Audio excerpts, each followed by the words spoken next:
I would read the comments and I'd be like, Joey, like, I don't think we're supposed to be doing this. Like, everybody's saying this is not a good idea. Chef, can you explain what the athletes will be eating here? In our restaurant, we got a big brother. This one we created for them is a bigger brother.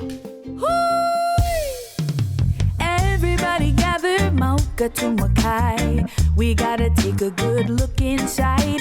Keiki and Kupuna, time for Helemai.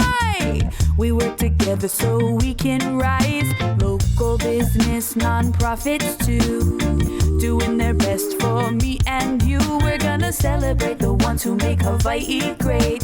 It's Elevate 808. Aloha and mahalo for joining us on Elevate 808, where we get to know the people and organizations strengthening our communities from the ground up. A couple of years ago, on a totally normal day, no storm, no wind, we were working from home when this crazy loud crash had us and all of our neighbors running outside.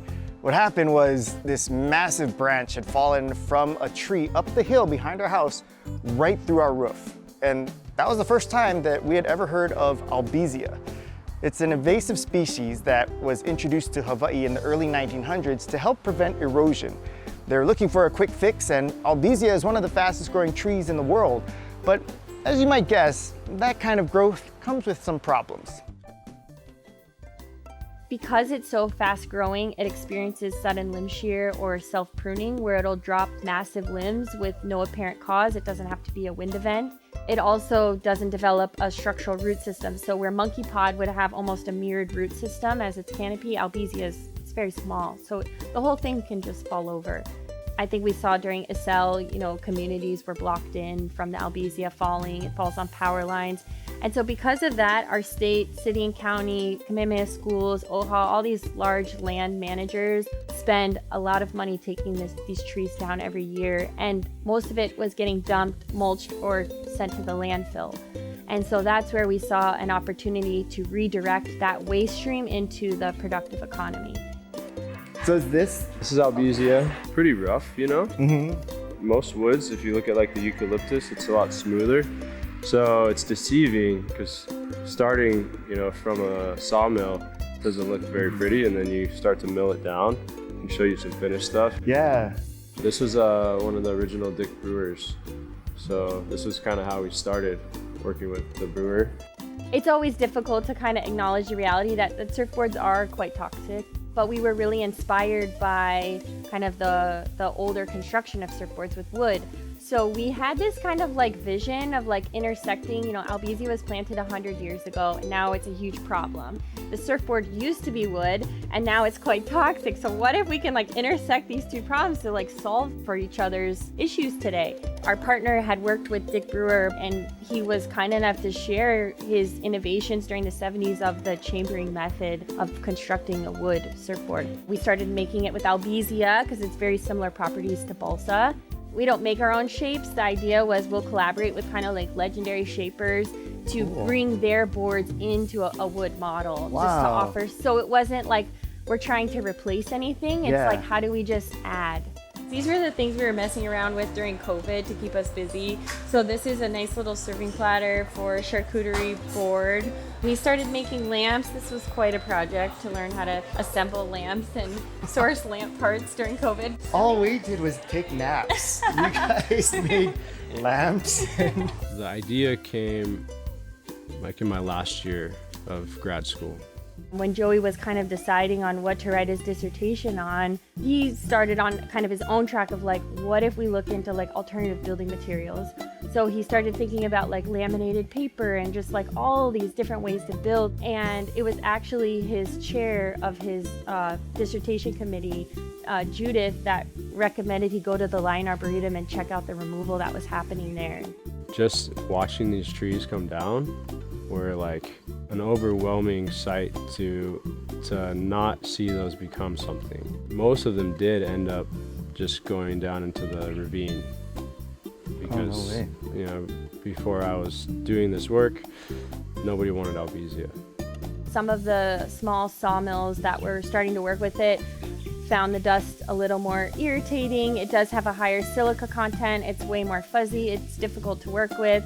So I think it was just a lot of pushback of like, this isn't possible for our state. That wood is so toxic. We just need to like poison it and get rid of it. Like it was a lot of resistance to even considering this idea. I would read the comments and I'd be like, Joey, like, I don't think we're supposed to be doing this. Like everybody's saying this is not a good idea. And he didn't even care. He's like, you know what? There's like a handful of opinions who actually know about Albizia, have either tried it or they know about the wood products market or architectural millwork, and they're saying it's a good idea, and I have to trust them. So it was a whole lesson in learning that like not all opinions are created equal.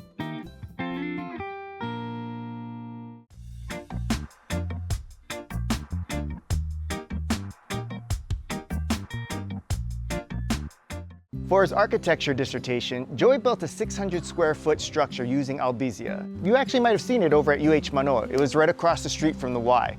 And through that process, he started to see just how much potential there is to make our construction industry more resilient just simply by making use of the forestry resources that we already have right here in Hawaii.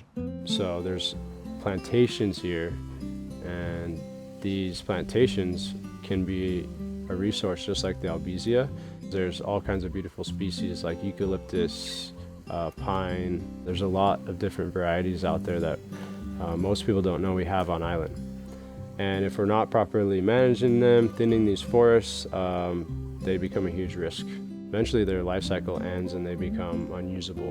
And then they become even a bigger fire load. So there's a cycle that we should be working with these forests, and currently we're not. This is eucalyptus. This was for this ADU prototype we did. What we're demonstrating there is other woods that are locally available besides Albizia. So the majority of the wood that we do use here as of now, where did they usually come from? Is it other countries or? Yeah, I'd say we're probably like 90-something% imported wood. Wow. Yeah. As we were developing, this brand and this vision, we also didn't want to give up on this idea of like the architectural millwork and what that could look like in so many of all the new construction, across the state. So we're like, what if we invest in a showroom where we have our architectural millwork, our doors and window options. Where we're standing now is going to be the retail component. We want to make it almost like when you go to a restaurant and you can see the chefs in there cooking.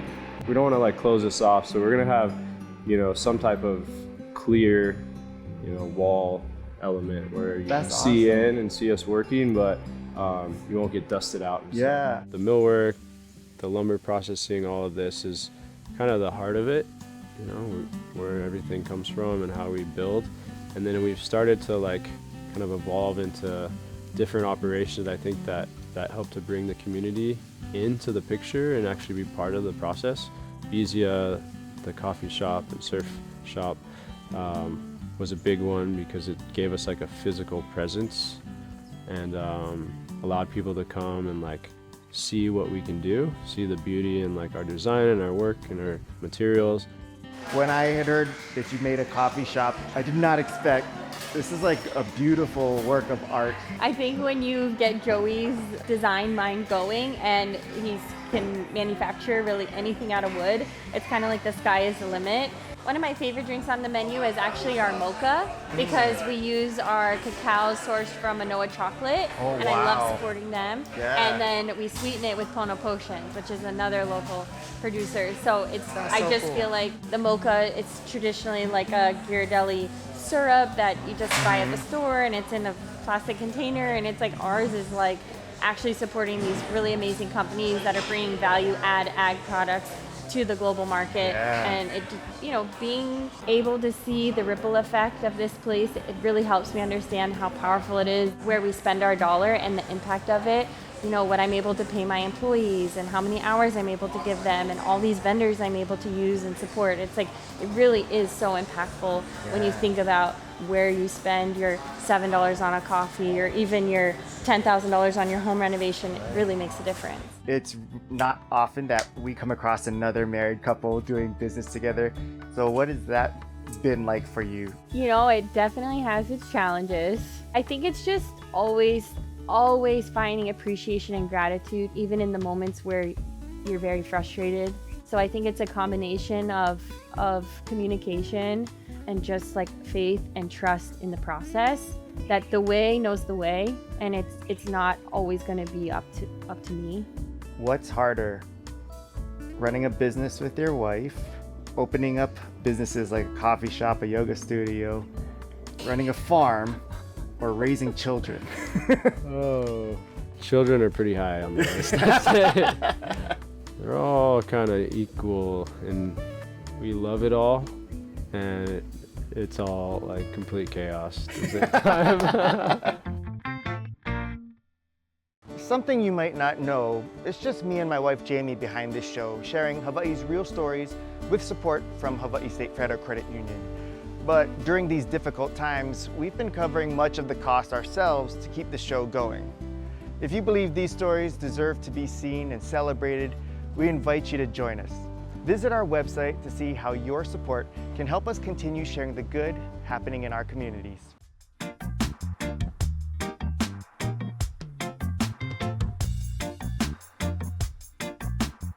You know, back in the 90s, you pretty much had to go to a Korean restaurant if you wanted kimchi. It just wasn't on local menus.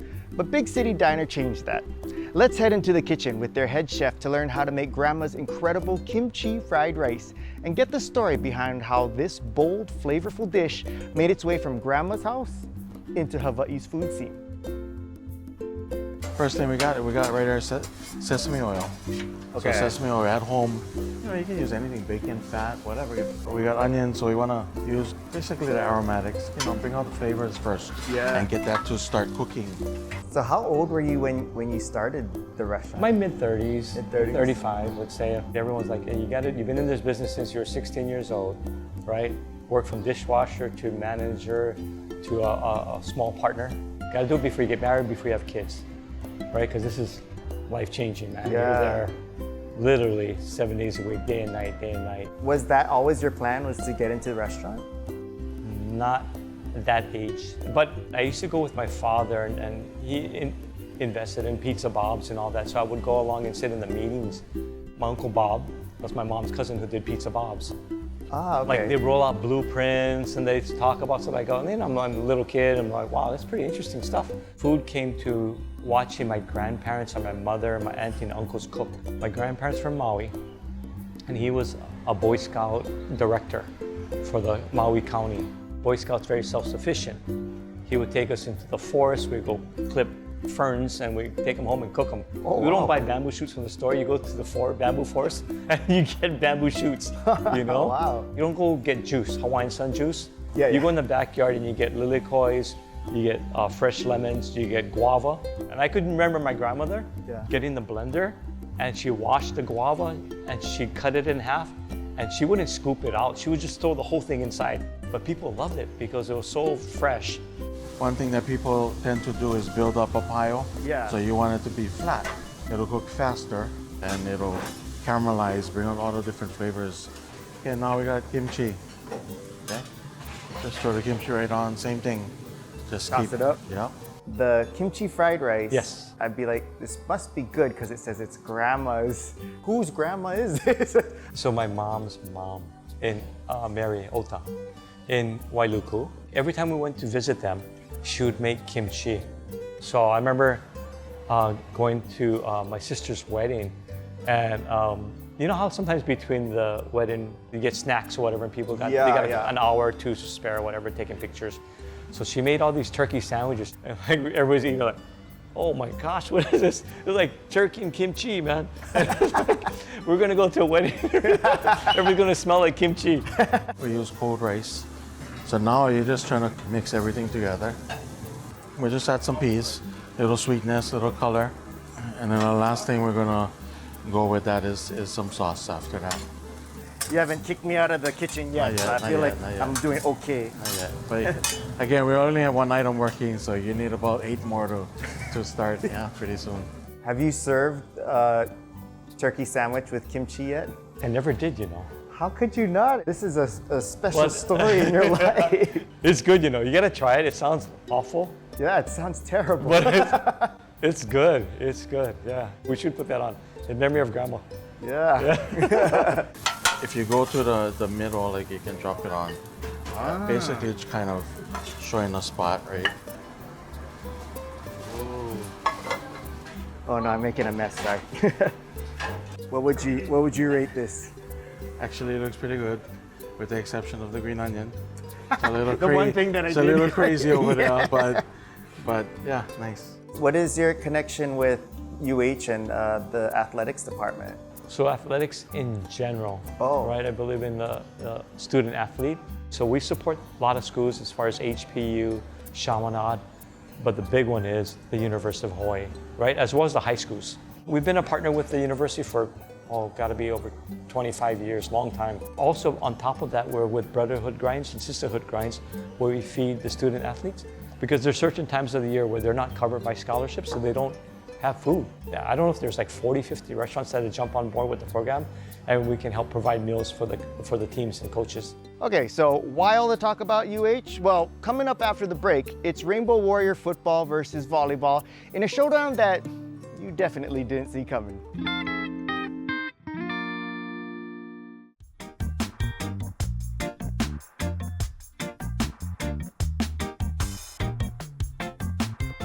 Chef, can you explain what the athletes will be eating here? In our restaurant, we got our local moko, and then we got a big brada, and then this one we created for them is a bigger brada. Total is about 3.5, 4 pounds of food.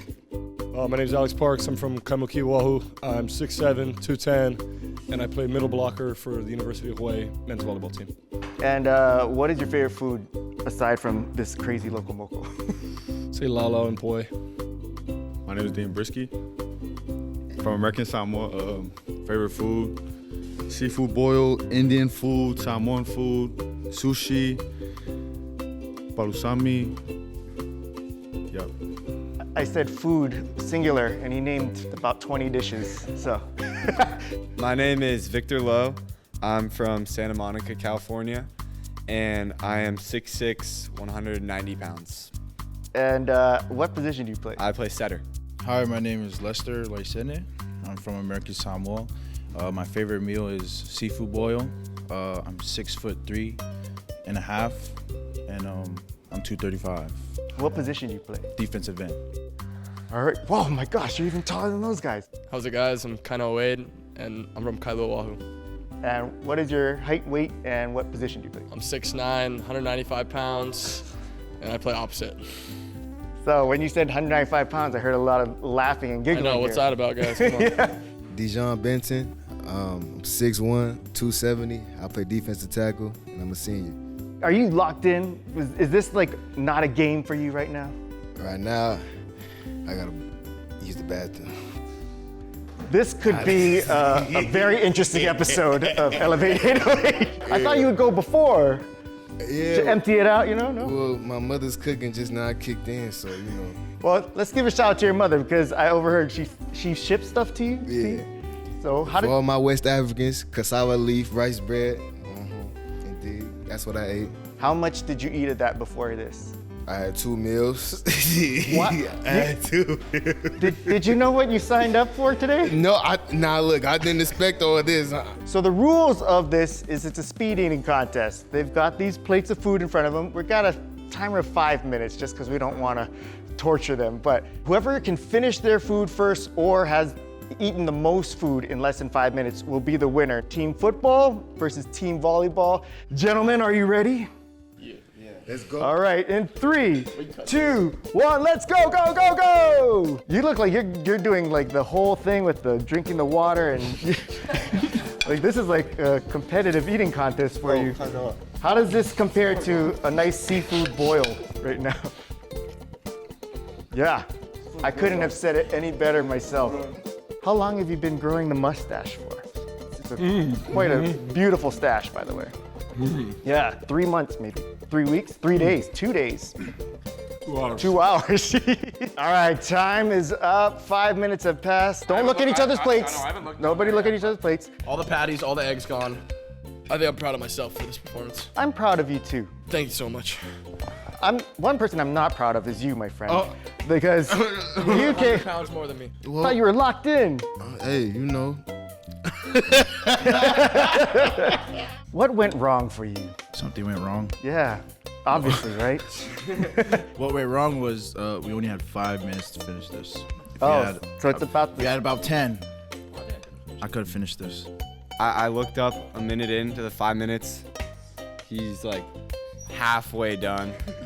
And I had eaten like 1 patty. From then on out, I just tried to enjoy the really good food. You know, the patty was juicy, delicious. Shout out Big City Diner for this good food. So By the time I got all 3 patties down, took a look over here at my guy, giving me some fake sounds like, oh, I'm slowing down. No, he was right into it. He was going head first, hands first. Silver's good sometimes. I don't even need to call the judges over. I think everyone at home can see that you blew this competition away. Who do you want to dedicate this victory to? Shout out my mom, shout out my dad, shout out Samoa. Any final words, any last thoughts? I want to encourage all the fans, head out to Big City Diner and enjoy a great meal like we just had. sure, absolutely.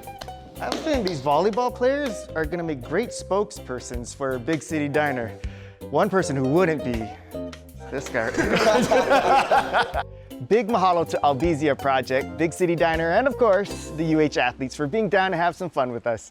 And if you're in Wahiawa, support the Albizia Project by checking out Bizia Surf and Coffee Bar and Canopy by Bizia. They got everything from yoga and surfboards to coffee and sourdough pizza.